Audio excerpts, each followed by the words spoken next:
Hanımlar beyler, Yemek.com stüdyosuna hoş geldiniz. Bugün sizlere muhteşem, yumuşacık, pamuk gibi bir patatesli omlet yapmayı göstereceğim. Özellikle kahvaltı sofralarında şov yapmak istiyorsanız, böyle sofrada muhteşem gözüken bir omlet istiyorsanız işte doğru yerdesiniz. Çok pratik bir tarif ama içerisine ekleyeceğim sütlaç süzmeyle beraber dokusunu yumuşatacağız. Üzerinde güzel bir süslemesi de olacak. Öncelikle patateslerimizi haşlayarak başlayalım. Kaynar suyum var. Patateslerimi ufak küpler halinde doğradım. Suyumuza bir parça tuz atıyoruz. Bir parça dediysem biraz bolca atıyoruz. Niye? Patates tuzu sever. Patateslerinizi kızartabilirsiniz ama bence bu tarifte özellikle haşlama çok daha iyi oluyor. Sonrasında sebzeleri birazcık kavuracağız. O ikili birleşim sizlere çok iyi bir sonuç verecek. Soğuk suda beklettiğim, küp doğradığım soyulmuş patatesleri sıcak suya atıyorum. Sonuncu patatesleri de koyduk. Onlar burada hafiften yumuşayacaklar. Biz de sebzelerimizi soteleyelim. Fırına girebilir bir tane tava aldık. Altını açıyoruz. Ben 8 kişilik bir tarif yapıyorum. Birazcık büyükçe bir omlet olacak. Sizler aynı oranda ölçüleri küçültebilir ya da arttırabilirsiniz. Tavamızın altını açtık. Tavamıza birazcık tereyağı ekleyelim. Öncesinde kuru soğan. Özellikle patates ve kuru soğanın o birleşimi muhteşem bir lezzet veriyor.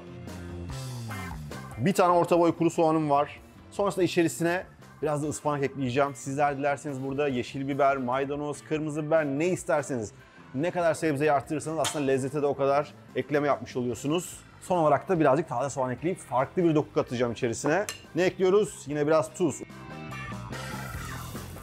Gördüğünüz gibi soğanlarımı da patateslerden biraz daha küçük ama onları da büyükçe doğradım. Yani soğanları çok ufak, patatesleri de büyük doğramadık. Birbirlerine benzesinler. Yerken o bütünlüğü yakalayalım. Taze soğanlarımı da mesela şurada boyutlarını göstereyim size. Onlar da tam buradaki soğanların boyutlarında. Bunlar önemli detaylar. Ufak detaylar ama önemli detaylar. Soğanlarımız yumuşadılar, pembeleştiler. Soğan pembeleşmesi de neyse. Öyle bir şey yok arkadaşlar. Soğanın piştiğini nasıl anlıyoruz? Soğanlar saydamlaşmaya başlıyorlar. Yani beyazdan neredeyse transparan bir hale geçtiği zaman soğanlarınız pişmiş demektir. Şimdi yaklaşık böyle 2 avuç dolusu böyle doğranmış ıspanağım var. Ispanaktan korkmayın. İstediğiniz kadar ekleyebilirsiniz. Çünkü biliyorsunuz geriye hiçbir şey kalmıyor.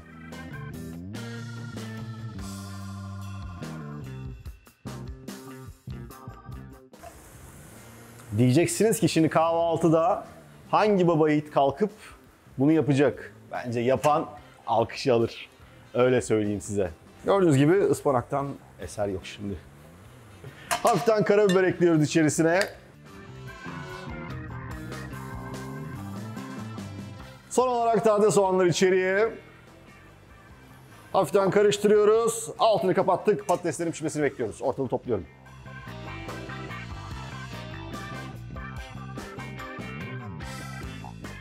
Patateslerimize bakalım. Neredeyse olmak üzereler. Bir 2 dakikası var. Artık yumurtalı karışımımızı hazırlayabiliriz. Öncesinde sütlaç süzmemizi yumurtaya ekliyoruz.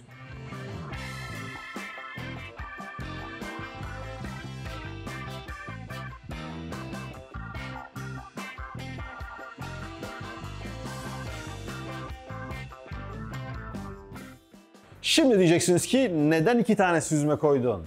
Bir tanesini üzerine muhteşem böyle bir hem görselliği olacak hem de farklı bir katman verecek.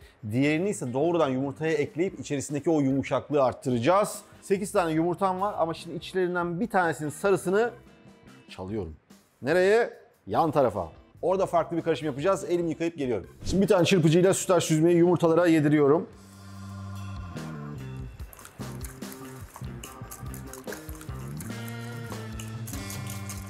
Süzme ve yumurtalar tamamen birleştiler. Şimdi öncesinde hafiften ılık olan soğanlı ıspanağımızı ekliyoruz içeriye.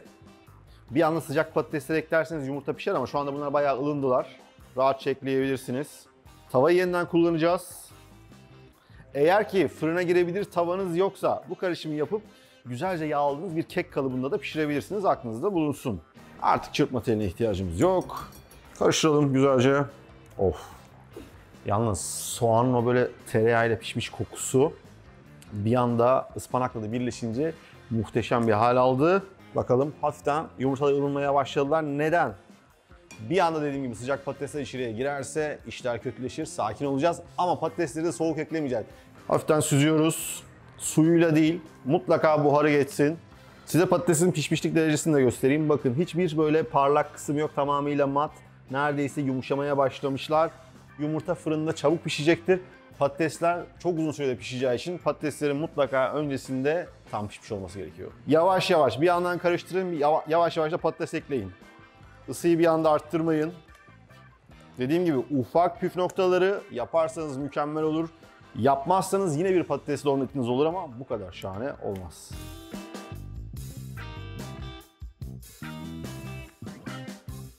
Karışımımız hazır. Tavamızı tekrar geri alıyoruz. Dikkatli olun burada. Hızlı dökerseniz çok sıçrar.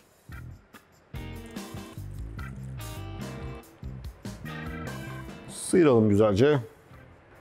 Şimdi eşit olmadığı için hafiften tavadayken şöyle karıştırıyoruz. Bakın. Yuvarlak hareketler yapın ki eşit karışsın. Üzerini düzelttik. Şimdi geldik vurucu noktaya. Bir tane çatal alıyoruz. Ve sütlaç süzmeyle beraber yumurta sarısını güzelce eziyoruz.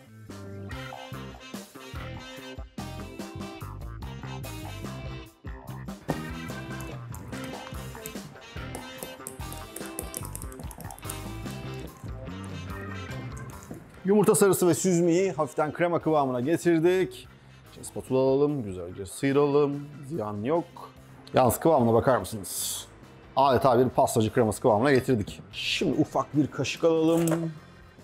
Çay kaşığı olur, tatlı kaşığı olur. Ben de ikisinin ortası bir kaşık aldım. Şöyle aralara bırakacağız. İşte bunlar lezzet paketçikleri. Öyle diyelim. Minik lezzet paketçikleri.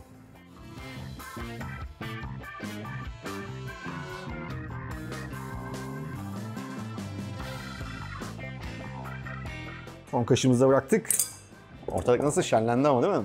Şimdi bir parça da kaşar peyniri ekleyeceğim. O erimeyi de istiyorum. Nereye ekliyoruz? Gördüğümüz boşluklara azar azar. Çok fazla değil. Bunu eklemek zorunda da değilsiniz ama eklerseniz tabii ki hem lezzet hem de görselliğe katkımız olur. Fırın 180 derecede. Alt üst fanlı. Hafiften sertleşip böyle kendini toparlayana kadar pişireceğiz. Ne kadar sürede pişer? 20 dakika sonra hazırız.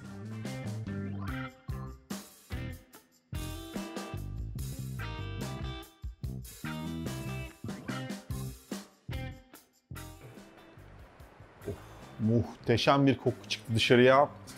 Piştiğini nasıl anlayacağız? Şimdi ondan bahsedeceğim. Yalnız şunun bir görseline bakın önce.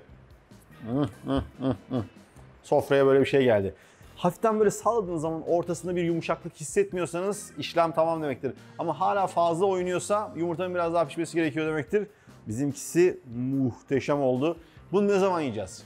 Aslına bakarsanız sıcakken de yiyebilirsiniz ama patatesin sıcaklığıyla beraber bütün lezzetler ölecektir. O nedenle birazcık ılınmaya başlayınca yerseniz çok daha iyi olacaktır. Ben şurada bırakacağım, biraz dinlensin, sonrasında dilimleyip hemen tadına bakacağım.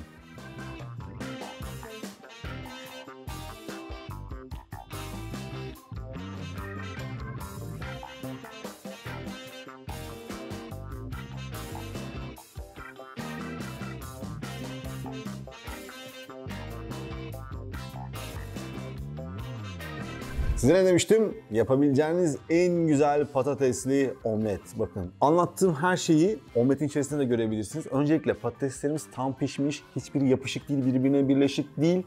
Sütlaç süzmeyle hazırladığımız yumurta tam aralarda dolmuş, yumuşacık gözüküyor. Ve üzerine yaptığımız o lezzet paketleri, bakın şurada tam üstte gözüküyorlar. Yumuşacık ama üstünde çıtır çıtır. Ispanaklar, soğanın muhteşem kokusu.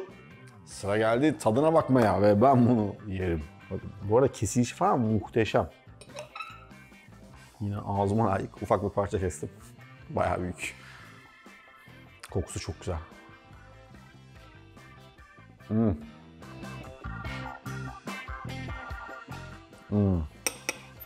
Yalnız ben bundan bir parça daha değil, bayağı hepsini yerim. Tadı muazzam. Öncelikle dokusu, dediğim gibi patatesler yumuşak, yumurtayla süzmenin birleşimiyle daha da yumuşak hale geldi. Üzerine koyduğumuz o minik paketler vardı ya, işte sadece yumurta sarısı ve süzmeden oluşan.